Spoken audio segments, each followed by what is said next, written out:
มีสิลูกจะเข้าเวียนมาเข้าเลยใจเย็นอะไรพลัดสุดท้ายเขาหายได้ครับแต่ต่อจากนั้นไม่ทิ้งใจเย็นทางซ้ายมือไว้เท้าและเชื่อมาเป็นนักบอลของชัยชัยไปรุ่นมือ3ตามตอนนี้กองเชียร์มือ3เต็มแสดงเต็มของเวทีสุดท้ายเขาหาธนพลเลี้ยงธนจังหวะครับไม่ยอมให้เข้าไปเหมือนกันยกเข้ามาเอาผมยกเข้ามาโอ้โหเล่นสองคนต่อโคต้องกระโดดไปกันตัวนี้หงชัยเอาตัวไปถึงจ่อยางเอาลงมาดีหรือเปล่าจะพาเพื่อตายเอาคนนี้ไปไอ้พอไปถึงครับธนพลเล็กสายน้ำเงินธนพลเล็กเดียวสุดท้ายหายขนาดนี้เลยได้แต่ทีละคนไปมากับทีละคนโอ้โหเขาเจ้าตัวมาขวาเลยหน้าหนาตัวเหมือนกันกับตัวยังไม่ยงแต่จะพักรอบครับยังไม่โดนโอ้โหหาธนพลเล็กยกเข้ามาว่าไงธงชัยโอ้โหเต็มขาโดนเต็มกับตัวนี้ธนพลยกเข้ามาสุดท้ายเขาหาว่าไง3 ยกเท่านั้นครับคู่นี้เป็นมวยใหญ่ใครจะร่วงใครจะลงเดี๋ยวไม่รู้กันสุดท้ายเขาหาพักรอบนึงพักรอบแต่มาเซ็นไม่เป็นครับอย่างไรธงชัยไอ้ไม่ถนัดมันจะสับสนจะได้เกินไปพี่เลี้ยงลงนะครับพี่เลี้ยงลงไปเชียร์อยู่ข้างล่าง3 อนุญามาธงชัยต่อมาขวาโอ้ยธนพลตั้งขึ้นมาเดินมาเดินกันไปไม่เอาไม่ได้ยังไงธงชัยไม่ยอมให้กอดธนพลเล็กเดินเข้าหาเสียบเท้าเข้าหาบ้างเลยกับธนพลเล็กไปจี้ใช่ไหมพักต่อไปหนึ่งลาพักต่อขึ้นมากับธงชัยทีชนะจังหวะโอ้โหตัวเองเสียจังหวะเกือบเลยจังหวะ2 เดินกับธงชัยธงชัยเดินเข้ามาเพิ่งจะเป็นยกแรกแต่มาแปะลงมาไปกับโอ้ยมา2นี่โดนแม่ใส่หัวไม่เป็นไรบอกว่าธนพลเล็กยังทนไหวยังทนไหวธนพลเล็กสี่ข้าเข้าหายกเข้ามาแต่เจาะยางไปเลยกับตอนนี้ธงชัยหมดยกพอดีรับสำหรับคู่ต่อไปนะครับรับต่อไปจะเป็นยกที่2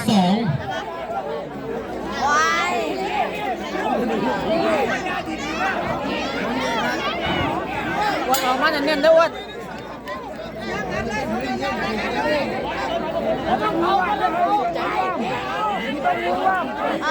เวทีนี้ลงสมอค่ะบ้านหนองยะไซนะคะอุดรธานีค่ะ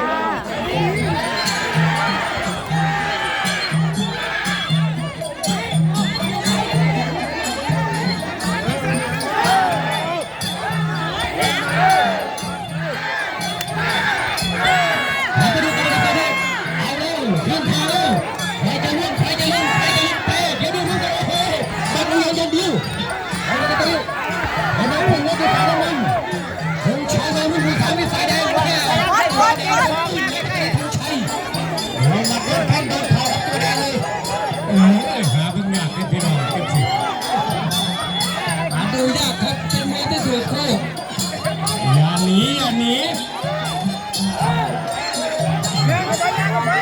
หันใจลึกๆหันใจลึกๆ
เงินเนี่ยสั่นน้ำเงินมา เมื่อยนะคะหายใจบ่ออกแล้ว นี่น้ำใจนักกีฬามาก่อนครับบนเวทีตีกันแทบตายครับเสร็จสับเรียบร้อยกราบเท้ากันไม่เหมือนหน้าเวทีหมอลำซิ่งอันนี้เขาเรียกว่า